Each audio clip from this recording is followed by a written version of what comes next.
आइए शुरू करते हैं न्यूज पथ पर सफर और सबसे पहले आपको दिखाते हैं ऐसी तस्वीरें जिनका जिक्र सरेराह है। ये तस्वीरें सुर्खियों में भी है और सोशल मीडिया पर भी है।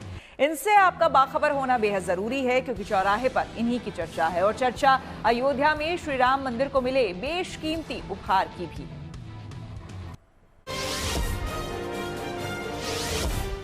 अयोध्या के श्री राम मंदिर परिसर में प्रभु श्री राम की भव्य रत्न जड़ित प्रतिमा की स्थापना होने जा रही है। ये विशेष प्रतिमा करीब 10 फीट ऊंची और 4 क्विंटल वजनी है। सोने, हीरे, माणिक, पन्ना, मूंगा और मोतियों से सजी भगवान श्री राम की इस मूर्ति को बेंगलुरु के चित्रकार जयश्री फरीश ने श्री राम जन्मभूमि तीर्थ क्षेत्र ट्रस्ट को दान में दी है। इसे कर्नाटक में पारंपरिक शिल्पकला और वैदिक मान्यताओं के अनुरूप तैयार किया गया है। 29 दिसंबर को वैदिक मंत्रोच्चार, विधि विधान और धार्मिक अनुष्ठानों के बीच श्री राम मंदिर परिसर में इसकी स्थापना की जाएगी। मूर्ति की स्थापना संत तुलसीदास मंदिर के पास होगी। इसकी अनुमानित लागत 200 करोड़ रुपए बताई जा रही है। नए साल के जश्न के लिए राजस्थान का जैसलमेर पूरी तरह से तैयार है। सैलानियों का आना भी शुरू हो गया है। सैलानियों का हुजूम ऐसा कि स्थानीय लोगों से ज्यादा पर्यटक दिखाई दे रहे हैं। बाजार में सैलानी जमकर खरीदारी कर रहे हैं और हर दुकान पर भीड़ दिखाई दे रही है। खासकर जिला मुख्यालय से 45 किलोमीटर दूर सड़क के रेतीले धूरों पर सैलानियों का धमाल चल रहा है। ऐसे में होटल्स और रेस्टोरेंट्स में खास इंतजाम किए गए हैं। चकाचौंध लाइटिंग, लोक संगीत, डीजे पर सैलानियों को थिरकते हुए देखा जा सकता है।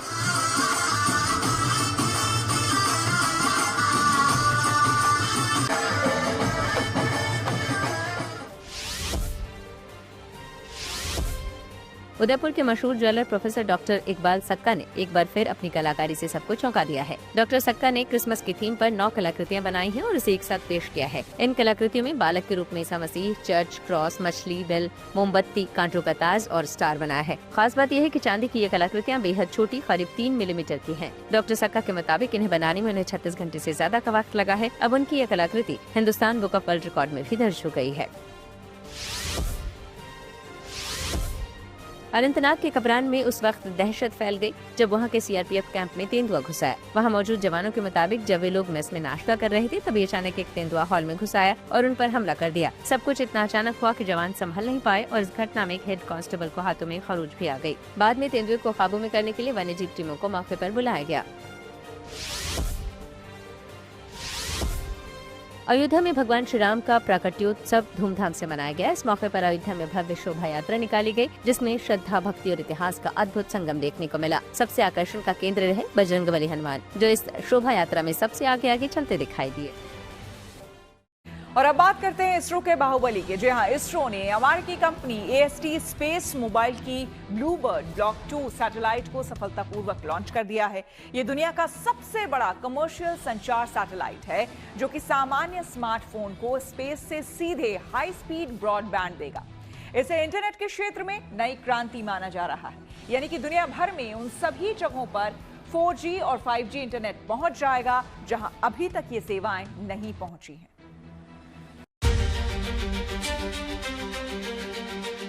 3, 2, 1, 0.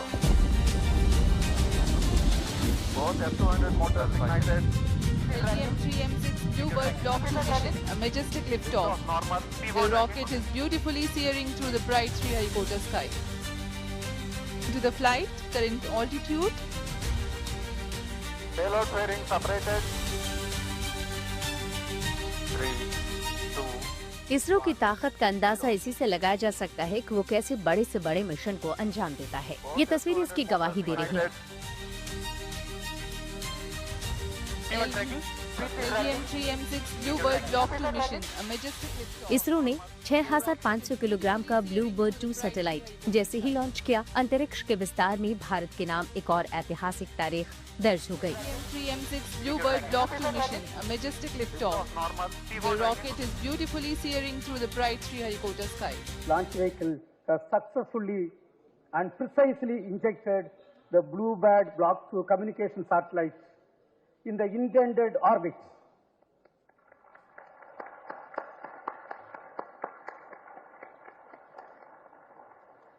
This is the first dedicated commercial launch for a customer from USA, that is AST Space Mobile. Let me congratulate the New Space India Limited, the launch vehicle teams of the Department of Space and the satellite project team of AST Space Mobile on this outstanding achievement and contribution for the global community. This is our 104th launch from Sriharikota, also the 9th successful mission of LVM-3 launch vehicle, demonstrating its 100% reliability. As all of you may recall, we had the LVM-3 launch just last month, 2nd November 2025. This is also the first time we have a back-to-back mission of LVM-3 within just 52 days. Bharat के Baahubali rocket LVM-3 M6 ने जिस Bluebird smartphone satellite को launch किया है, उससे बहुत बड़ा क्रांतिकारी बदलाव आ सकता है। हाई स्पीड डेटा और कॉल कनेक्टिविटी की दिशा में ये एक बड़ा कदम है। इससे इंटरनेट अब सीधे स्मार्टफोन तक पहुंचेगा। इससे स्पेशल टर्मिनल या ग्राउंड स्टेशन की जरूरत खत्म हो जाएगी। मतलब अब दूर दराज के इलाके, समुद्र, पहाड़ और आपदा प्रभावित क्षेत्र भी बिना किसी अतिरिक्त उपकरणों के कनेक्ट हो सकते हैं। दरअसल ब्लूबर्ड सैटेलाइट को सीधे 5G मोबाइल सेट से कनेक्ट करने के लिए तैयार किया गया है। इसरो की सफल लॉन्चिंग पर खुशी जताते हुए प्रधानमंत्री मोदी ने भी ट्वीट करके बधाई दी। सफल LVM-3 M6 लॉन्च, जिसने भारत की धरती से लॉन्च किए गए अब तक के सबसे भारी सैटेलाइट USA के स्पेसक्राफ्ट ब्लूबर्ड ब्लॉक 2 को उसकी तय ऑर्बिट में पहुंचा दिया। भारत की स्पेस यात्रा में गर्व की बात है। ये भारत की हैवी लिफ्ट लॉन्च क्षमता को मजबूत करता है और ग्लोबल कमर्शियल लॉन्च मार्केट में हमारी बढ़ती भूमिका को और मजबूत करता है। ये आत्मनिर्भर भारत की हमारी कोशिशों को भी दिखाता है। हमारी मेहनती स्पेस साइंटिस्ट और इंजीनियर को बधाई। इसरो का ये मिशन इसलिए भी खास है क्योंकि इसके सफल होने के बाद 4G और 5G स्मार्टफोन पर सीधे सेल्युलर ब्रॉडबैंड कनेक्टिविटी मिलेगी। मतलब लोगों को न किसी एंटीना की जरूरत होगी और न ही कस्टमाइज्ड हार्डवेयर की जरूरत रह जाएगी। अभी सेलफोन को 4G या 5G नेटवर्क के लिए मोबाइल टावर की जरूरत होती है, लेकिन इस उपग्रह के काम शुरू करने के बाद मोबाइल टावर का काम खत्म हो जाएगा। इस मिशन के तहत इसरो अमेरिकी कंपनी के कम्युनिकेशन सैटेलाइट ब्लूबर्ड ब्लॉक 2 को पृथ्वी की निचली कक्षा में स्थापित कर रहा है। इस प्रक्षेपण में लॉन्च व्हीकल M3 रॉकेट का इस्तेमाल किया गया। ये इस रॉकेट का छठा मिशन था। चंद्रयान 3 और चंद्रयान 2 में भी लॉन्च व्हीकल M3 ने बड़ी भूमिका निभाई थी। लॉन्च व्हीकल M3 ने अपने छठे मिशन के तहत श्रीहरिकोटा से ब्लूबर्ड ब्लॉक 2 को लॉन्च करके अंतरिक्ष में अपनी ताकत को दिखा दिया कि आखिर क्यों इसे भारत का बाहुबली कहा जाता है।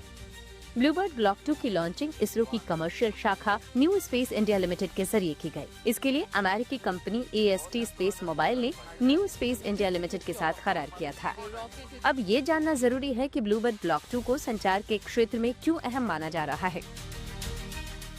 ब्लूबर्ड ब्लॉक 2 को विश्व भर में स्मार्टफोन को सीधे हाई स्पीड सेलुलर ब्रॉडबैंड प्रदान करने के लिए डिजाइन किया गया है। इस उपग्रह में 223 वर्ग मीटर का विशाल फेज्ड एरे एंटीना लगा है, जो इसे अब तक लोअर अर्थ ऑर्बिट में तैनात किया गया। ब्लूबर्ड ब्लॉक 2 की मदद से स्मार्टफोन वाणिज्यिक और सरकारी दोनों उद्देश्यों के लिए सीधे उपग्रहों से जुड़ सकेंगे। ये नेटवर्क दुनिया भर में कहीं भी 4G और 5G वॉइस और वीडियो कॉल मैसेजिंग, स्ट्रीमिंग और डेटा सेवाओं को सपोर्ट करेगा। इस सैटेलाइट की मदद से अंतरिक्ष से सीधे धरती पर कॉल, मैसेज या वीडियो कॉल किया जा सकेगा। अमेरिकी ब्लूबर्ड ब्लॉक 2 सैटेलाइट को दूरसंचार की बड़ी क्रांति माना जा रहा है। ये सैटेलाइट अंतरिक्ष में उसी रोल में होगा जो रोल एक सेलफोन के लिए मोबाइल टावर्स का होता है। अभी सेलफोन को 4G या 5G नेटवर्क के लिए मोबाइल टावर की जरूरत होती है, लेकिन ब्लूबर्ड ब्लॉक 2 सैटेलाइट के सफल होने के बाद टावर का काम खत्म हो जाएगा। इसरो ने इस लॉन्चिंग के जरिए भारतीय अंतरिक्ष अनुसंधान का लोहा एक बार फिर मनवाया है।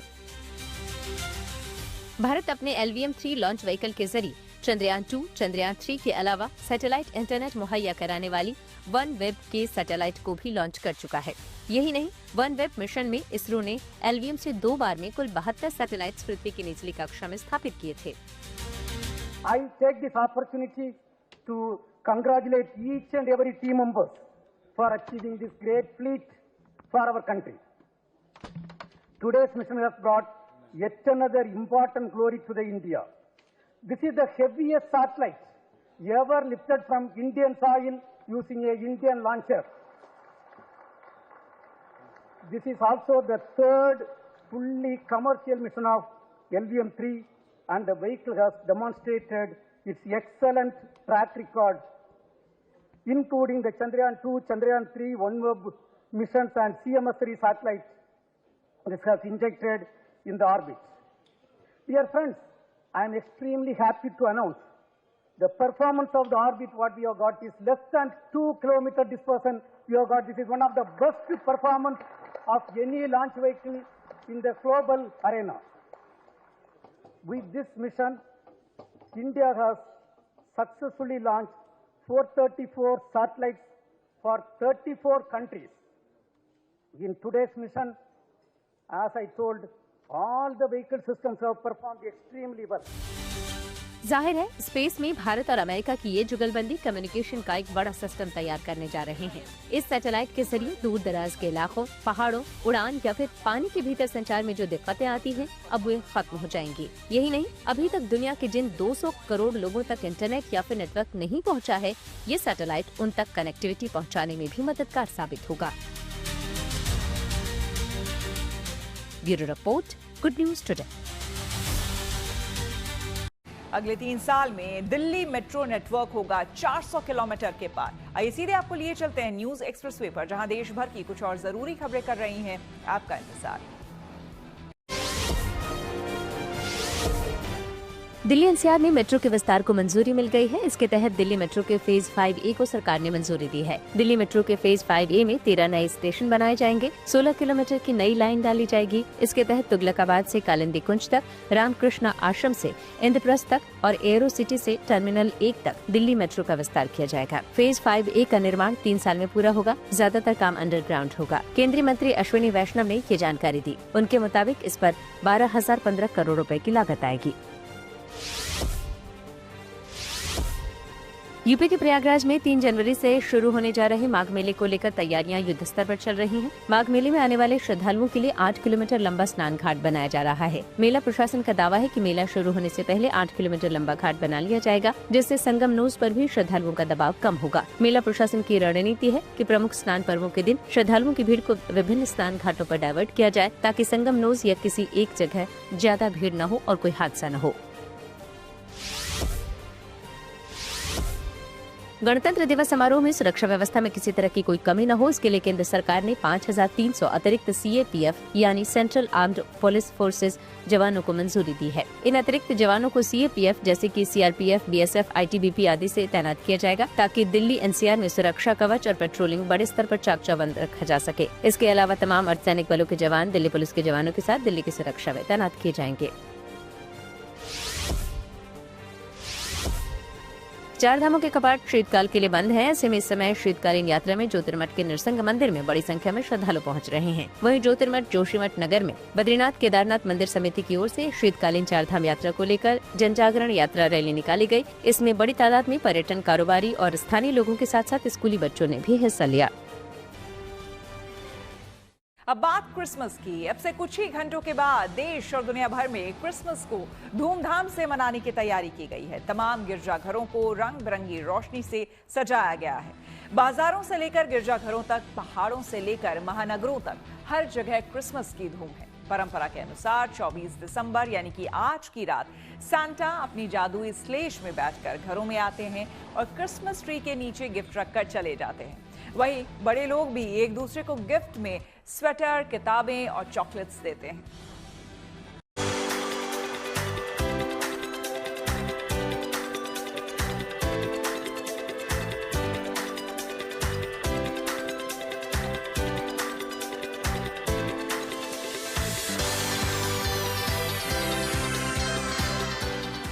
क्रिसमस का त्योहार आने में बस अब कुछ ही घंटे बचे हैं और लाल कोट, सफेद दाढ़ी, लाल टोपी और हो की हंसी वाला सेंटा क्लॉज क्रिसमस का सबसे बड़ा सितारा है। इसी क्रिसमस सेलिब्रेशन को लेकर पूरब से पश्चिम तक, उत्तर से दक्षिण तक हर किसी के चेहरे पर क्रिसमस की खुशी छाई हुई है। कोई चर्च में प्रार्थना के लिए जा रहा है तो कोई संगीत की धुन पर झूम रहा है।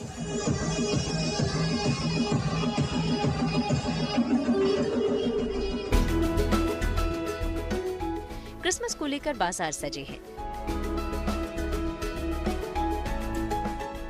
चर्च रंग बिरंगी लाइट्स से रोशन है।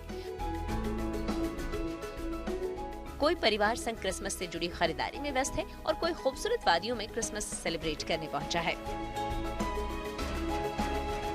हर साल नए साल से पहले क्रिसमस की रौनक देखने लायक रहती है। दुनिया में क्रिसमस के रंग बिखरे हुए हैं, लेकिन देसी रंगों की बात ही अलग है।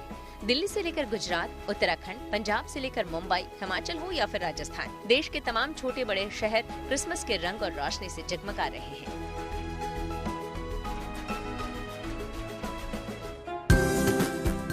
ये तस्वीरें देश के अलग अलग शहरों से आई हैं, जिनमें क्रिसमस की रौनक देखते ही बन रही है। प्रेम, शांति और करुणा का संदेश देने वाले इस त्योहार के लिए तैयारी भी जोरदार की गई है। ये तस्वीर क्रिसमस और न्यू ईयर के लिए मशहूर मनाली के मॉल रोड से आई है, जहां क्रिसमस मनाने पहुंचे लोग शाम ढलते ही डीजे के संगीत पर झूमते नजर आए। इस दौरान मॉल रोड पर लोगों की भीड़ इतनी कि पैर रखने तक की जगह नहीं। इनमें कोई खरीदारी कर रहा है तो कोई सर्द मौसम में लजीज पकवानों का लुत्फ उठा रहा है।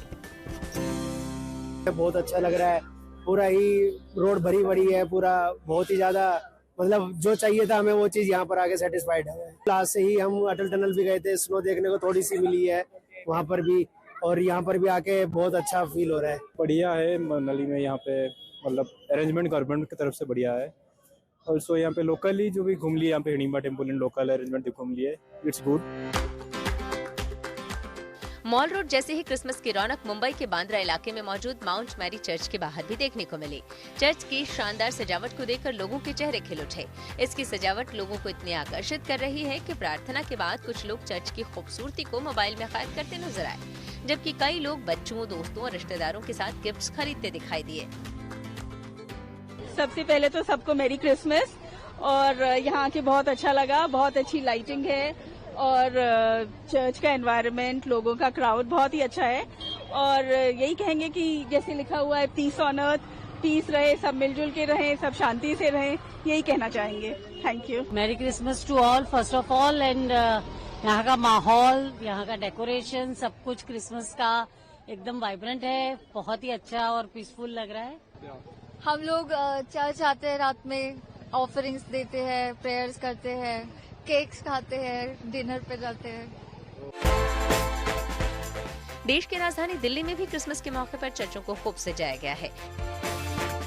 इसके अलावा अलग अलग शहरों में एक से बढ़कर एक खूबसूरत क्रिसमस ट्री सजाए गए हैं, जिसकी एक तस्वीर जयपुर से सामने आई, जहां गोल्डन लाइट से सजाई ये विशाल क्रिसमस ट्री लोगों को खासा पसंद आ रहा है। ट्री के अंदर आर्टिफिशियल स्नो बिछाई गई है, जिस पर गिफ्ट बॉक्स, डेकोरेटिव आइटम्स और सांता क्लॉज की स्टैच्यू रखी गई है। कुछ ही समय में क्रिसमस आने वाला है और हम देख सकते हैं किस तरीके से बच्चे, बड़े, हर उम्र के लोग इस त्योहार के लिए एक्साइटेड है। और जहाँ जहाँ क्रिसमस से रिलेटेड डेकोरेशन की गई है वहाँ आ चुके हैं और उन्हीं जगह को अपना सेल्फी स्पॉट बना लिया है। क्रिसमस और न्यू ईयर आने से पहले लोग पहाड़ों और टूरिस्ट डेस्टिनेशन पर जाना खूब पसंद करते हैं। यही वजह है कि क्रिसमस से पहले ही देश के ज्यादातर टूरिस्ट डेस्टिनेशन सैलानियों से गुलजार उठे हैं, चाहे गुजरात के नर्मदा में मौजूद स्टैच्यू ऑफ यूनिटी हो या फिर गुलमर्ग की खूबसूरत वादियाँ। यहाँ आसपास पर्यटक ही पर्यटक, कुछ लोगों से हम बात करेंगे। आप लोग कहाँ से? हम लोग दिल्ली से हैं और हम यहाँ पर आके बहुत एंजॉय कर रहे हैं। यहाँ सिर्फ बर्फ ही बर्फ है। सच कहा जाता है पहाड़ों की रानी कश्मीर। और आप कब आए? मैं आज सुबह ही पहुँचा हूँ। अच्छा, और बर्फ सोच के आए थे या फिर यहाँ बर्फ का लुत्फ लेने के लिए ही हम आए थे। गुलमर्ग में गंडोला जो है एक बहुत बड़ा अट्रैक्शन है। जब आप गुलमर्ग आते हैं तो हर कोई कोशिश करता है कि वो गंडोला जो है। आप कुछ और पर्यटक हैं, आप कहाँ से हैं? मेरठ से। मेरठ से? हाँ जी। कैसा लग रहा है पहले बताइए, ठंड कैसी है? बहुत है, अब ऐसा नहीं लग रहा ठंड है। 25 दिसंबर को मनाया जाने वाला ये त्योहार केवल एक धार्मिक उत्सव नहीं बल्कि पूरी दुनिया को जोड़ने वाला प्रेम और भाईचारे का भी प्रतीक है। इसलिए क्रिसमस को पूरी दुनिया में इसी भावना के साथ बड़े उत्साह से मनाने की शुरुआत हो गई है और भारत में भी लाखों परिवार इस दिन को खास तरीके से मनाते हैं। नर्मदा से नरेंद्र पेपरवाला, जयपुर से रिदम जैन और मनाली से मनविंदर अरोड़ा के साथ गुलमर्ग से Mir Farid. Good news today.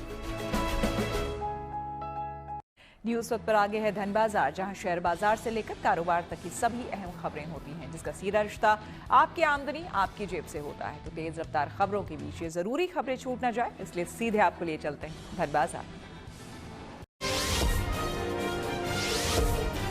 बुधवार को शेयर बाजार में काफी उतार चढ़ाव देखने को मिला। सेंसेक्स 116 अंक गिरकर 85,409 पर बंद हुआ। वहीं निफ्टी भी 35 अंक फिसला, ये गिरकर 26,142 पर आ गया।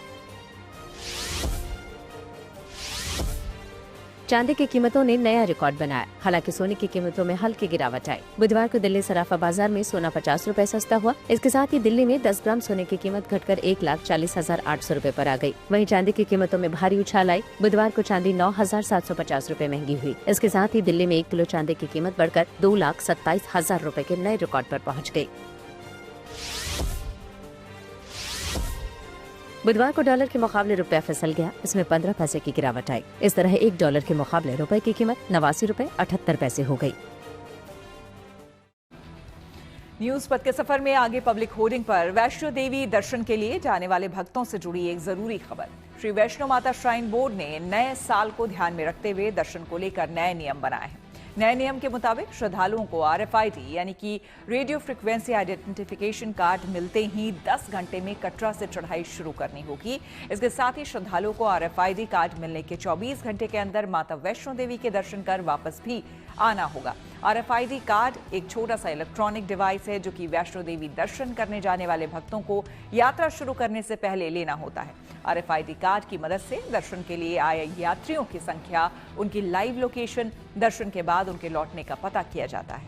बोर्ड ने कहा है कि नए नियमों का उद्देश्य सभी श्रद्धालुओं को सुरक्षित और आसान दर्शन कराना है। बोर्ड ने कहा है कि इस नियम के लागू होने से हर एक यात्री को बिना ज्यादा इंतजार के दर्शन का मौका मिलेगा।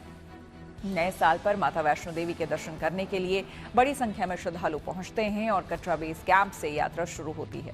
बोर्ड ने नियम तत्काल प्रभाव से लागू कर दिए हैं और सभी श्रद्धालुओं को इसका पालन करना होगा।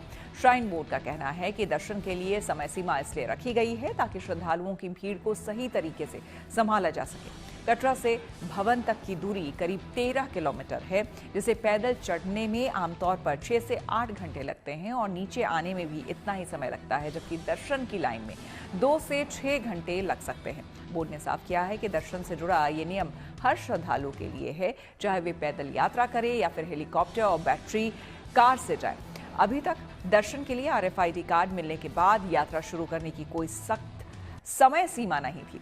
श्रद्धालु अपनी सुविधा से कभी भी यात्रा शुरू कर सकते थे और दर्शन के बाद लौटने का भी कोई तय समय नहीं था। ऐसे में कई लोग भवन क्षेत्र में लंबे समय तक रुक जाते थे, जिससे कि ट्रैक पर बहुत ज्यादा भीड़ हो जाती थी और बाकी यात्रियों को परेशानी होती थी। नए नियम के लागू होने के बाद बोर्ड ने उम्मीद जताई है कि नई व्यवस्था श्रद्धालुओं की यात्रा को बेहतर बनाएगी।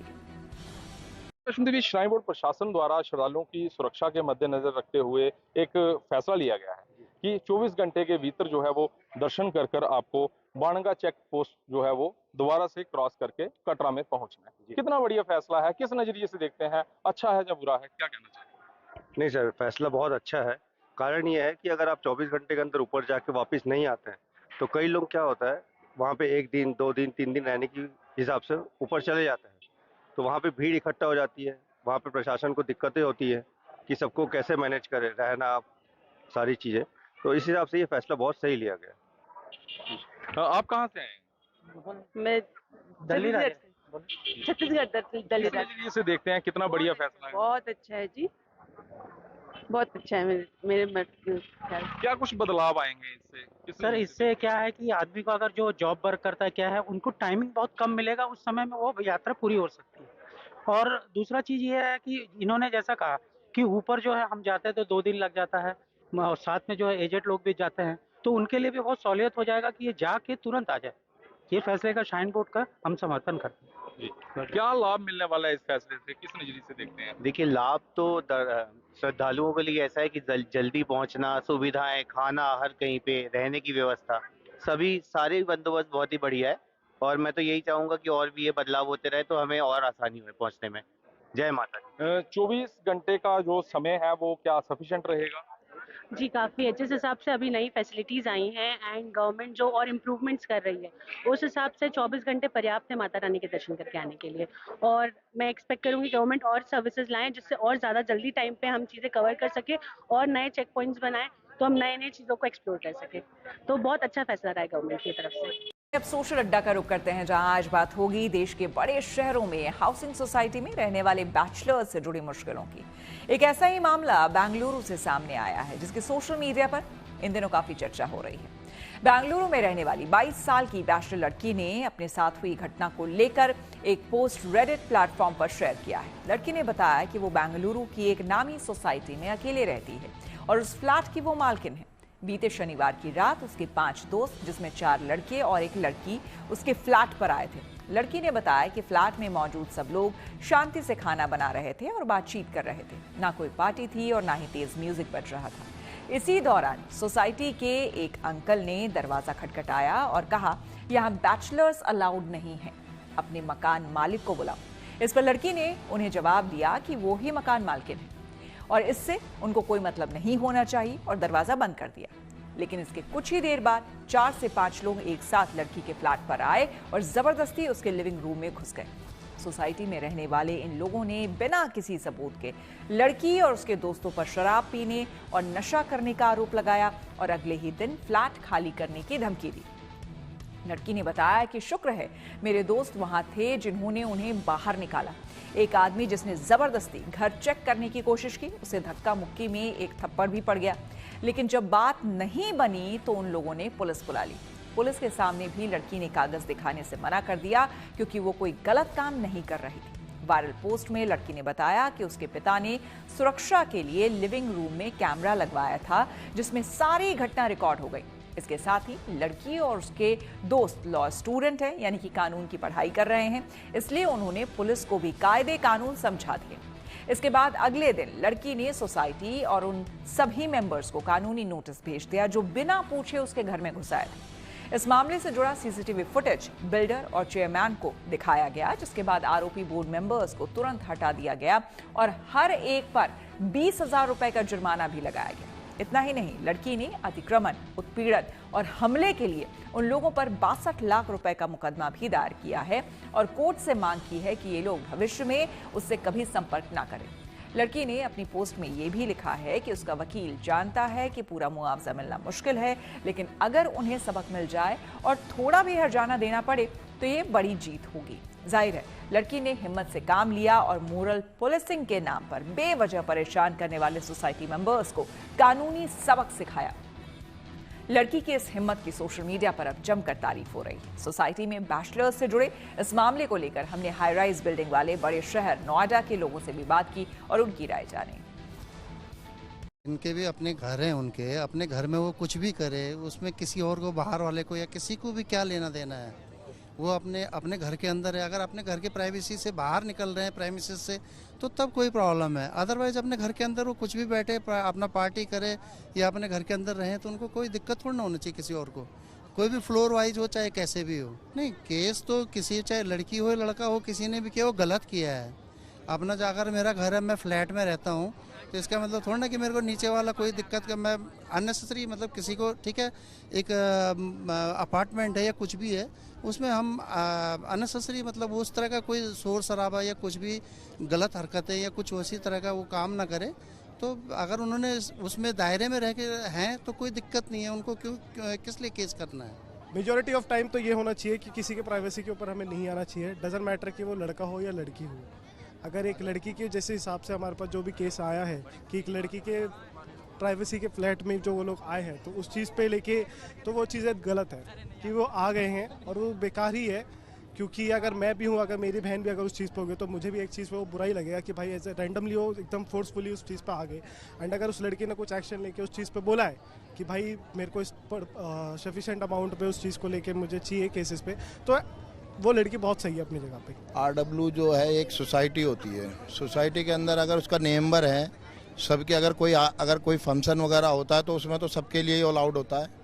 बाकी मेरा तो ये कहना है कि जो केस हुआ इसमें, तो जहाँ तक है ये सोसाइटी के लोगों का अपना एक इस तरीके से गलत भी है और कुछ सही भी है।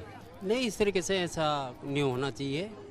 और मुझे लगता है कि जैसे RW का ये एक अपना संगठन होता है, इस संगठन की भी अपनी एक जिम्मेदारी होती है। और कहीं पर भी कोई कार्यक्रम होता है या इस तरीके से कोई प्रोग्राम होता है तो उसकी परमिशन वगैरह ये सब लेते हैं। लेकिन अगर पर्सनली हम अपने घर में रह रहे हैं, हमने चाहे वो किराए पे या हमारा घर है, वहाँ पर हम कोई भी छोटा प्रोग्राम कर रहे हैं या इस तरीके से कोई कार्यक्रम कर रहे हैं, तो मुझे नहीं लगता कि उसमें किसी को आपत्ति होनी चाहिए। और अगर उन्होंने उसके लड़के के साथ इस तरीके से अभद्रता या जो भी बात हुई वो गलत करा। लड़की ने जो केस किया RW पे सही किया। हाँ, तो इस हिसाब से तो सही है कि अगर वो अपने घर में इस तरीके से कोई दिक्कत नहीं थी वहाँ पे किसी को, और उन्होंने उसके साथ अभद्र व्यवहार किया या जो भी वो किया, तो उसने सही किया। क्रिसमस के मौके पर जर्मनी में दिखा अनोखा नजारा। ये सीधे आपको लिए चलते हैं न्यूज एक्सप्रेस पर, जहां विदेश से जुड़ी कुछ और जरूरी खबरें कर रही हैं आपका इंतजार। अब क्रिसमस को बस कुछ ही घंटे बचे हैं। ऐसे में बच्चों को उपहार बांटने के लिए सैंटा भी अपने घर से निकल पड़े हैं। इससे जुड़ा एक वीडियो सामने आया है जिसे फिनलैंड में रोवानिमी के पर्यटन संगठन विजिट रोवानिमी ने जारी किया है। इसमें सांता क्लॉज को आर्कटिक सर्कल में अपने घर पर तैयार होते हुए दिखाया गया है। वहीं उनके एल्फ्स बच्चों के लिए क्रिसमस के उपहार तैयार कर रहे हैं। इसके बाद सांता स्लेज पर सवार होते हैं और फिर उपहार बांटने के लिए निकल पड़ते हैं। यूक्रेन की राजधानी कीव में क्रिसमस को अनूठे अंदाज में सेलिब्रेट किया गया। यहाँ पर युद्ध के दौरान विस्थापित बच्चों को आश्रय देने वाली एक संस्था कैटरीना ओसादचा फाउंडेशन की ओर से भोज का आयोजन किया गया, जिसमें करीब 55 परिवार शामिल हुए। सबने न सिर्फ मिलकर खाना खाया बल्कि यहाँ आयोजित होने वाले मनोरंजक कार्यक्रमों में भी हिस्सा लिया। क्रिसमस के जश्न की तैयारी दुबई में भी है। इस त्योहार को सेलिब्रेट करने के लिए यहाँ की कुछ खास इमारतों और जगहों की खास सजावट की गई है। ग्लोबल विलेज के रास्तों पर खास तरह की लाइटें लगाई गई हैं। पूरा इलाका रोशनी से जगमगा रहा है। वहीं सैलानियों के लिए यहाँ अलग अलग तरह के मनोरंजक कार्यक्रम भी आयोजित किए गए हैं। क्रिसमस के मौके पर जर्मनी की राजधानी बर्लिन में लोगों ने एक अनूठा नजारा पेश किया। यहाँ यूनियन बर्लिन के स्टेडियम में 28,000 से ज्यादा फुटबॉल प्रशंसकों ने एक साथ क्रिसमस कैरोल गाया। इस दौरान यहाँ मैस्कॉट भी दिखा जो नारे लगाते हुए भीड़ को लगातार उत्साहित करता रहा। विजय हजारे ट्रॉफी में वैभव सूर्यवंशी ने मचाया तहलका। खेल जगत से जुड़ी ऐसी इंटरेस्टिंग खबरों को जानने के लिए आइए चले खेल चक्कर। विजय हजारे ट्रॉफी के शुरुआती मुकाबले में रोहित शर्मा और विराट कोहली ने अपने प्रशंसकों को शानदार तोहफा दिया। 7 साल बाद विजय हजारे ट्रॉफी खेलने वाले रोहित शर्मा ने बिल्कुल हिटमैन शैली में शतकीय पारी खेलकर अपनी मुंबई टीम को जीत दिलाई, तो वहीं विराट कोहली ने भी फैंस को निराश नहीं किया और उन्होंने शतक ठोककर दिल्ली को जीत दिलाई। बेंगलुरु में बुधवार को दिल्ली की ओर से खेल रहे विराट कोहली ने 14 चौके और 3 छक्कों की मदद से 131 रन बनाए और आंध्र प्रदेश की टीम को 4 विकेट से हराया। इसी के साथ लिस्ट A क्रिकेट में उन्होंने अपने 16,000 रन भी पूरे किए। इधर जयपुर के सवाई मानसिंह स्टेडियम में मुंबई की ओर से रोहित ने 94 बॉल में ताबड़तोड़ 155 रन बनाए। उन्होंने 9 छक्के लगाए। मुंबई ने सिक्किम पर 8 विकेट्स की जीत दर्ज की। विजय हजारे ट्रॉफी के पहले दिन एक और रिकॉर्ड टूटा। वैभव सूर्यवंशी ने पाकिस्तान के क्रिकेटर जहूर इलाही का 39 साल पुराना वर्ल्ड रिकॉर्ड तोड़ दिया। विजय हजारे ट्रॉफी के पहले दिन बिहार के वैभव सूर्यवंशी ने अरुणाचल प्रदेश के खिलाफ महज 36 गेंदों में शतक लगाए। इसके साथ ही 14 साल के वैभव लिस्ट A क्रिकेट में शतक लगाने वाले दुनिया के सबसे युवा खिलाड़ी बन गए। करनाल में कल गोल्डन बॉय नीरज चोपड़ा की रिसेप्शन पार्टी है। ये reception party the Eden banquet में रखी गई है। यहाँ लंच और डिनर के 2 अलग अलग फंक्शन रखे गए हैं। दोनों कार्यक्रम अलग अलग जगह पर होंगे। द ईडन में लंच रखा गया है। हिमानी मोर और नीरज चोपड़ा दोनों कल रिसेप्शन में पहुंचेंगे और उनके मेहमान उन्हें आशीर्वाद देंगे। इससे पहले दोनों ने PM मोदी से मिलकर उन्हें निमंत्रण पत्र सौंपा था। इसी के साथ न्यूज पथ में मेरे यानी कि श्वेता झा के साथ फिलहाल इतना ही। देश दुनिया की तमाम पॉजिटिव खबरों के लिए देखते रहिए गुड न्यूज टुडे।